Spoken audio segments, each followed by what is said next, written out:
This morning we want to continue. We have been in a series where we've been studying the life of David. Yeah. And I want to introduce this message to you today on David and the Ark by sharing a little story with you, if I could.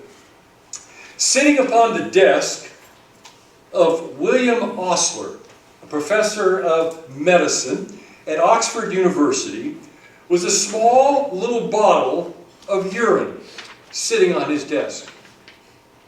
He wanted to use this little jar, this specimen, to illustrate the importance of observing details. And so he said the following to his students that morning. This bottle contains a sample of urine for analysis.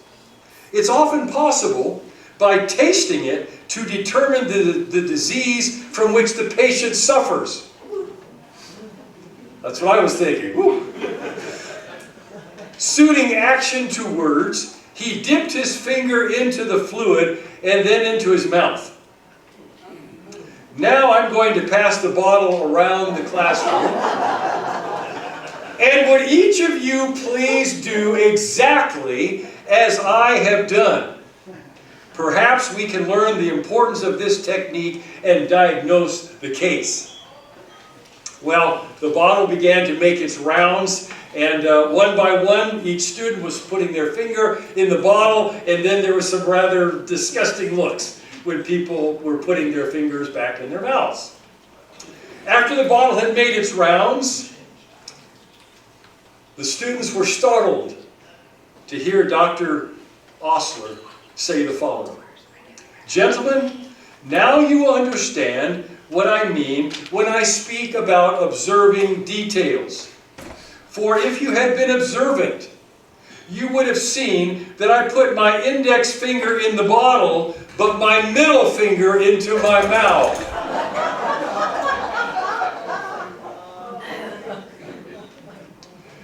You see, details can be very, very important, can't they?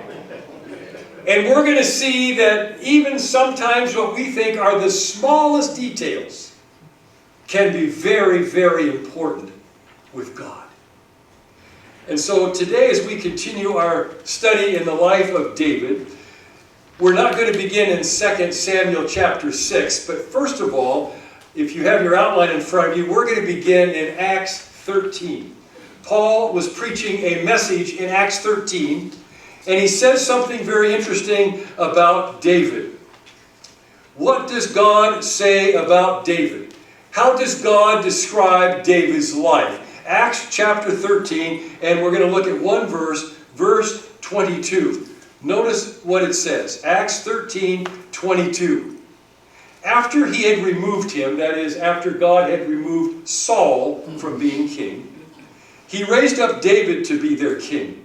Concerning whom he also testified and said, I have found David, the son of Jesse, a man after my heart, who will do all my will. Now, if we were going to write someone's epitaph, this would be an amazing thing to say about someone. Notice he did not say, I have found David to be a great warrior, or a great statesman, or even a faithful shepherd. I've not found David to be a tremendous king. He doesn't say any of that. Instead, notice what he says. What is David known for? What does God tell us about David? He tells us, notice on your outline, David was a man who cared about what God cared about. What God cared about, David cared about. And that's how God describes this man. A man who is interested in the things that God is interested in. What mattered to God mattered to David. God's concerns were David's concerns. Now, having said that, I'd like to invite you, if you would, to turn with me in your Bibles to 2 Samuel chapter 6.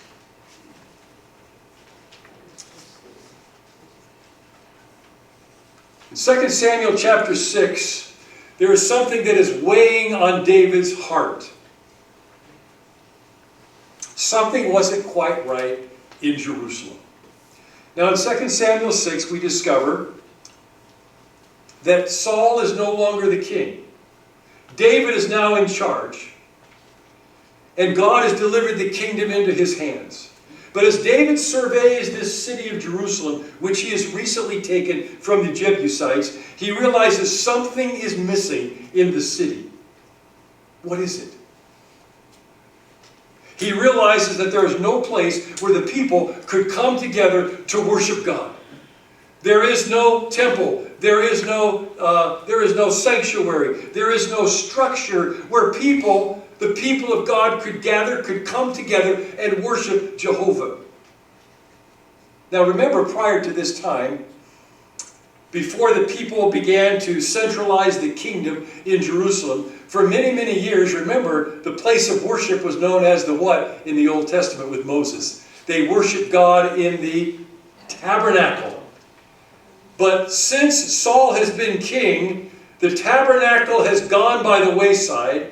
The Ark of the Covenant is no longer associated with it. And now the people have no central place from which to worship God.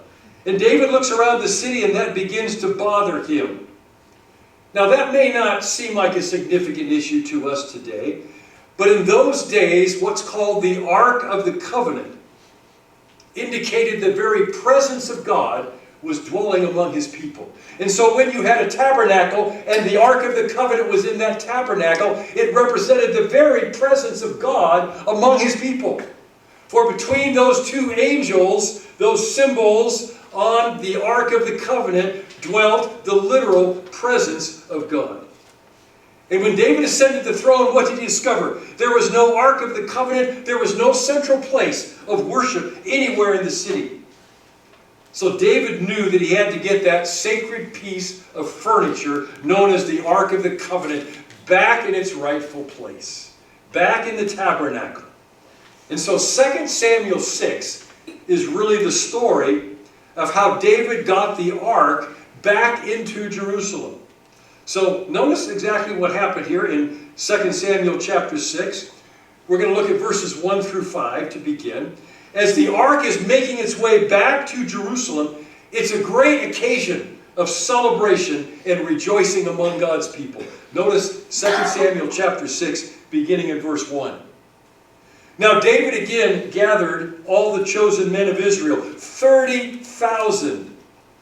And David arose and went with all the people who were with him to Baal Judah, to bring up from there the Ark of God, which is called by the name, the very name of the Lord of hosts, who is enthroned above the cherubim. They placed the Ark of God on a new cart, that they might bring it up from the house of Abinadab, which was on the hill. And Uzzah and Ahio, the sons of Abinadab, were leading the new cart. So they brought it with the Ark of God from the house of Abinadab, which was on the hill. And Ahio was walking ahead of the cart. Meanwhile, David and all the house of Israel were celebrating before the Lord with all kinds of instruments made of fir wood, and with lyres and harps and tambourines and castanets and cymbals. So that day when they began to bring the ark back to Jerusalem, having placed it on a cart, it was a time of tremendous celebration. There was a joyous mood among all the people. It was almost sort of like, if you can imagine, bringing the college mascot or statue back to a campus after it had been missing for quite some time. The people are cheering, they're shouting as it moved along. But remember, the ark was no mere piece of furniture. It was no statue of tradition. If you notice on your notes, very important we understand this morning, the ark represented something crucial. The ark represented the very presence of God himself among his people. Wherever that ark went, the presence of God moved with it.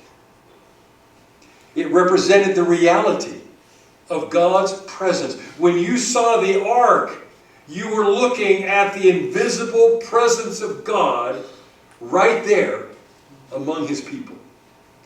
And for that reason, it was absolutely holy and sacred. In fact, it was so sacred, so holy. God even gave some specific instructions. First of all, for how it was to be built and constructed. Because remember, the ark was basically a box. And on the four corners of that box were golden rings attached to the box. The rings were there because God gave specific instructions how the ark was to be transported. It wasn't to be carried by hand. It was to be carried with golden poles that went through those rings, and those poles were then carried on the shoulders of the Levites. Every aspect of the ark was important to God, even how it was to be moved from place to place. And that's where David gets into trouble right here in 2 Samuel chapter 6. You see, David realized in order for the people to be able to worship, they needed the ark and the presence of God to be there. So to get the ark down the hill from the home of Abinadab, the quickest and easiest way was on a cart. So David gets a new cart. He puts the Ark of the Covenant on the cart, and he says, haul it down to Jerusalem. So as the ark is being transported, look what happens. Verses 6 and 7. But when they came to the threshing floor of Nacon, Uzzah reached out toward the ark of God and took hold of it, for the oxen nearly upset it. And the anger of the Lord burned against Uzzah, and God struck him down for his irreverence, and he died there by the ark of God. Whoa. Uzzah reaches out to steady the ark so it wouldn't fall to the ground and be broken or harmed or bent, and Uzzah is immediately struck down by God. Now we read a story like that, and let's be honest, we're a little shocked, aren't we? We think that's way too harsh and drastic a punishment that doesn't seem to fit the crime here. To strike a man dead when he was only trying to prevent the ark from falling to the ground seems way too harsh, almost barbaric to our modern day sensibilities, doesn't it? We think, God, what are you doing? God, why would you do that to someone? Why would it require their death? Certainly, whatever it was, it didn't demand a death penalty. Now, how do we make sense of a story like this? Have you ever read this story in the Bible and wondered, what on earth? Why would God do something so drastic, so dramatic, when someone was merely trying to help and protect what was holy in God's favor? And for doing that, God strikes him down. Well, let me share a couple of thoughts with you as we try to make sense of what's going on here. First of all, number one, we have to realize, once again, I can't stress this strong enough today, that the ark contained the very presence of God. We're not dealing with just a piece of furniture here. And the ark was never to be touched by human hands. I want to put a passage of Scripture where God talks about this in the book of Numbers, and notice what he says about this Ark of the Covenant. This is from Numbers 4:15. It says, and David inquired of God, let me see, wait a minute, got the wrong one. Oops, went too far. Can I use it up here? Got it here. When Aaron and his sons have finished covering the holy objects, including the ark, and all the furnishings of the sanctuary, when the camp is to set out, in other words, when they move forward, after that the sons of Korath shall come to carry them, all the objects, all the pieces of furniture, including the ark, watch this, so that they will not touch the holy objects and die. These are the things in the tent of meeting which the sons of Korath are to carry, being one of the tribes of the Levites. Notice it says, these are all holy objects, including the ark, and notice the restriction, which are not to be touched by human hands. God is being very specific here. The problem is, when we read this and we see a story like this in 2 Samuel chapter 6, we are shocked by the treatment of Uzzah, because we don't understand two things. We really do not understand the sinfulness of man, nor do we truly understand the holiness of God. And so we are almost, if you would, outraged with our modern day view of things, to think that something so drastic could happen. To touch the ark, what we need to realize this morning was to presume that man could approach God on his own terms, any way he wanted, without retribution. God took Uzzah's life. Why? To remind his people that there is an infinite gulf that exists between the sinfulness of God, the sinfulness of man, and the holiness of God. A gap that we cannot even begin to perceive or understand or grasp. The fact that we are shocked by God's action goes to show us how little we understand about our own sinfulness and the holiness of God. But we think to ourselves, well, after all, wasn't he well-meaning? I mean, weren't these good intentions? Doesn't that count for something? Well, I'm reminded of the story of the little girl who also had very good intentions.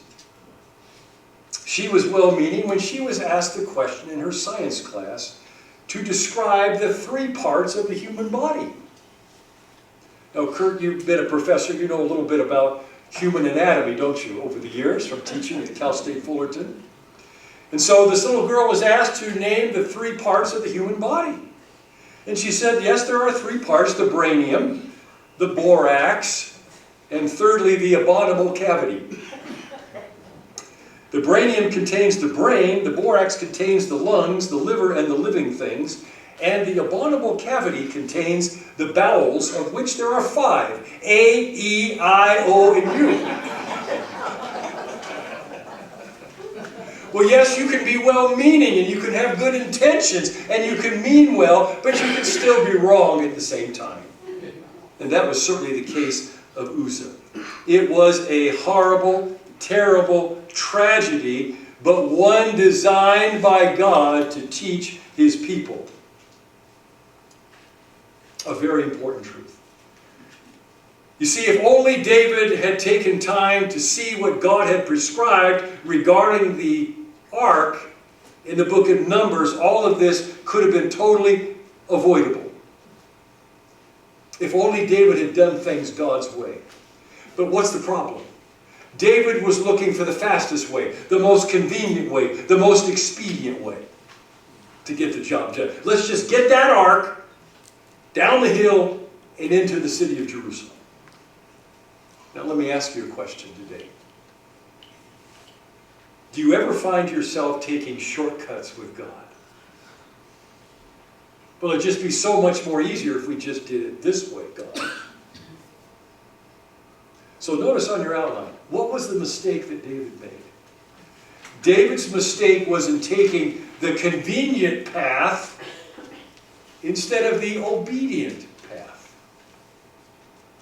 He took the easy way and changed the details to fit the expedience of the moment.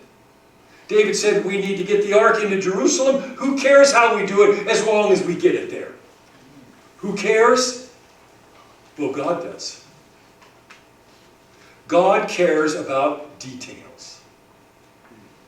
Now, we want things to be done the quickest way, don't we? We want things to be done the easiest way, when God says, I want things done the right way. You see, there are no shortcuts with God. Now, David finds himself standing next to a corpse, and look at his response. at what's happened to Uzzah here in verse 8 of 2 Samuel 6. David became angry because of the Lord's outburst against Uzzah. And David is mad and David is upset, but at the very same time the Lord is angry with David. Now you and I might be thinking, well, I thought you said he was a man after God's own heart. I did. But does that mean he's perfect? No. In fact, what does it mean to have a heart after God? Let me give you maybe this would be helpful as a bit of a description or explanation. It's in your notes. Having a heart for God, get this, doesn't mean you're perfect, but it does mean you're sensitive. It doesn't mean you do things right all the time, but it does mean that you are sensitive and concerned about what matters with God. In other words, when you've done wrong and you've messed up, you own it. And you deal with it. And you make it right. You don't blame others, or the environment, or the weather, or global warming, or God. Now, notice verse 9. So David was afraid of the Lord that day, and he said, "How can the ark of the Lord come to me?" In other words, how can I even touch this? How can I move it? I don't even know what to do. Well, the problem was David hadn't done his homework, had he? And you know something, the same thing can happen with us. Sometimes we get an idea of maybe something we essentially the Lord wants to do, and what do? We sometimes try to go about it the quickest and easiest way possible. Who cares about Levites and rings and poles? God does. And if he didn't, he wouldn't have said anything about it in the Bible. Because God cares about details, we should too. So what does David do? Well, look at verse 10. And David was unwilling to move the ark of the Lord into the city of David with him. But David took it aside to the house of Obed-Edom the Gittite. He says, I'm not so sure about this. We're not going to move it into the city. I don't know what I'm dealing with here. We'll just park it over here for a while. Right? 3 months go by, and the ark still hasn't made it up to Jerusalem yet. In the meantime, guess what happened? Obed-Edom is being blessed by God, and David can't believe what's happening. Look at verse 12. Now it was told King David, saying, "The Lord has blessed the house of Obed-Edom and all that belongs to him on account of the ark of God." David said, this man's being blessed. I'm missing out on the blessing. So what does he do? Last part of verse 12. David went and brought up the ark of God from the house of Obed-Edom into the city of David with gladness. You say, well, wait a minute, what happened here? I thought David was afraid to touch that thing. I think he was afraid of what God might do. He wasn't so sure about how to move this, and last time we read he was going to leave it alone. What changed?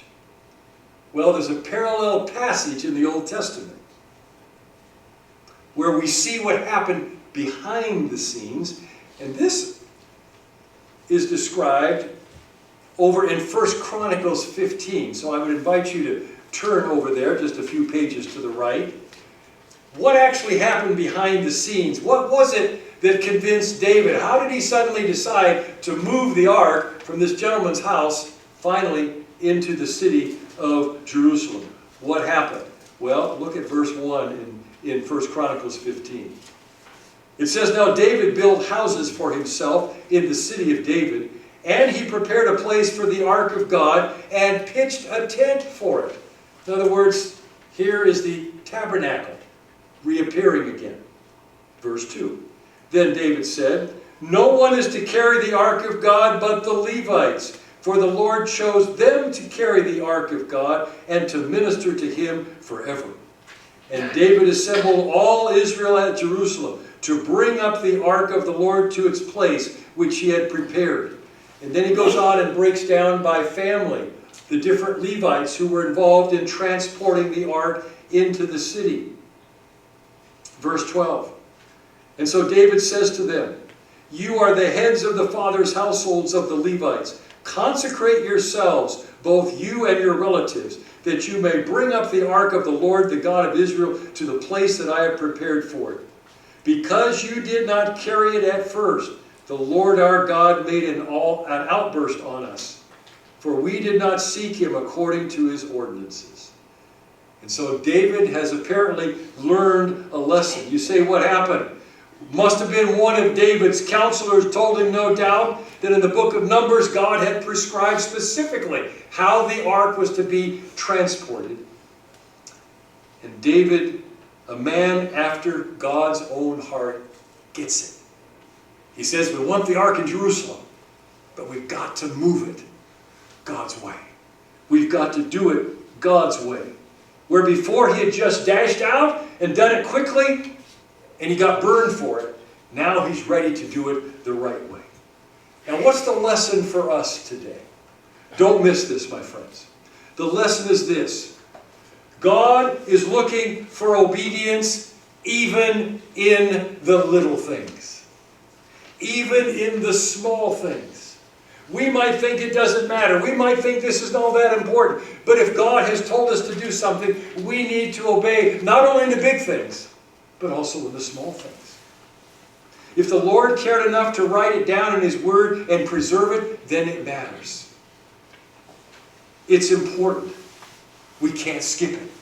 If it matters to God, it should matter to us. Now notice how the ark then finds its way into the city. It's described for us as we come back to 2 Samuel 6 in verses 14 and 15. And David was dancing before the Lord with all his might. And David was wearing a linen ephod. So David and all the house of Israel, bringing up the ark of the Lord, was shouting and the sound of the trumpet. Again, all the people have convened together. It's a great day. God's presence with the ark is returning now to the city where it belongs. It should be in Jerusalem. That's our capital. That's David's place where he reigns. And that's where God's presence is to rest and to be celebrated. And so little by little, they are moving the ark along as it goes. And notice something else they did. In verse 13, it says, and so it was that when the bearers of the ark had gone 6 paces, he sacrificed an ox and a fatling.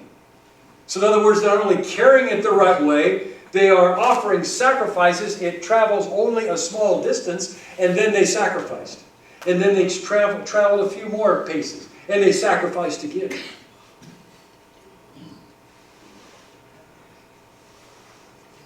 And David and all of God's people are celebrating this event. Now here's the problem. The world often says to us, well, don't worry. Those little details don't matter. God's bigger than little golden ringlets. And yet it's in the small things that I believe God often puts our obedience to the test. In the small things. Easy to do the big things. But what about the small things?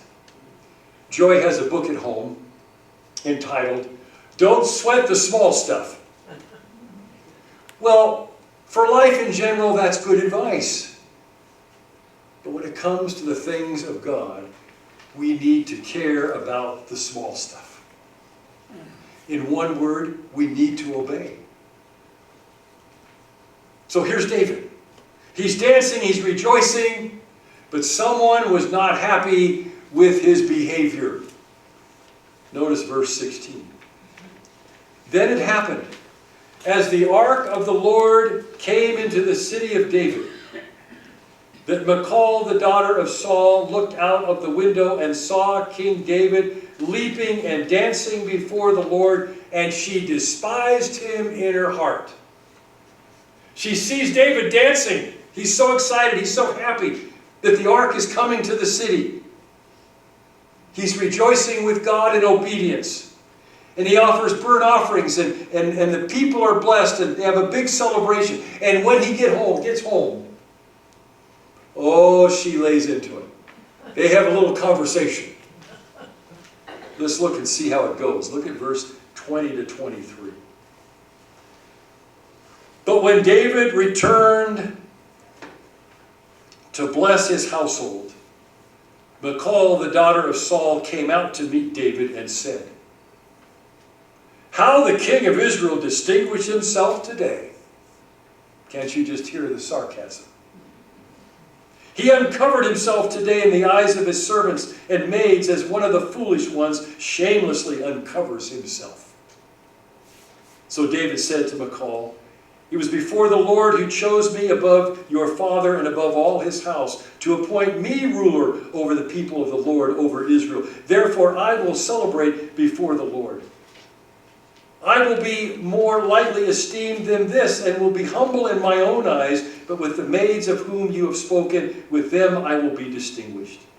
And Michal, watch this, the daughter of Saul, had no child till the day of her death. Interesting.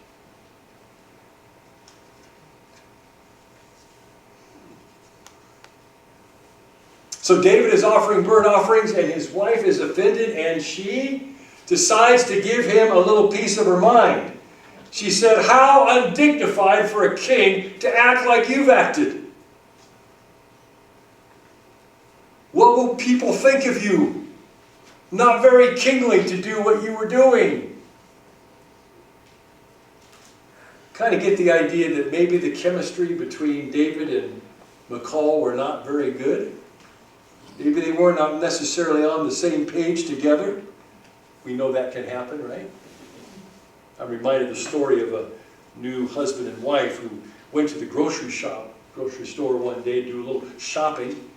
She, as a lot of wives do, had a very organized, prepared list. How many of you like to shop that way? You have a list, right? What do we do as husbands? We walk along and we see something we want and we say, "Let's take that. Let's throw that into the cart." Well, they're doing a little shopping together, and she is going down her list. Tomato sauce. He randomly grabs pickled watermelon slices, throws it in the cart. She looks for vegetables. He tosses in kumquats. She chooses coffee. He wants imported tea. Finally, they get to the luncheon meat. She walks over and carefully selects the luncheon meat. He throws in a couple of jars of caviar. Finally, she's so frustrated, she says, "I've got to speak up, I've got to say something." And she asks him this question: Are you shopping with me or against me? Well, sometimes it feels like that in marriage, doesn't it? And so David and his wife were not exactly on the same page here together. They were not getting along, and she gives him an earful. But there's a lesson here. And the lesson is this: don't be surprised. Don't be surprised, because when you obey God, some people won't understand. And they may not agree. Isn't that true? God may call us to do something, and some people may not like it. They may not agree with it. They may not go along with it. They'll think we're being too radical, or maybe we're being too over the top. But you remember this: we don't answer them. We answer to God. And you know, this whole idea, once again, details. Details do matter. David realized he had to bring the ark into Jerusalem the right way. Details matter. So when the speed limit says 35 miles an hour, guess what that means? 35 miles an hour. Now that raises a good question for us as we wrap things up this morning.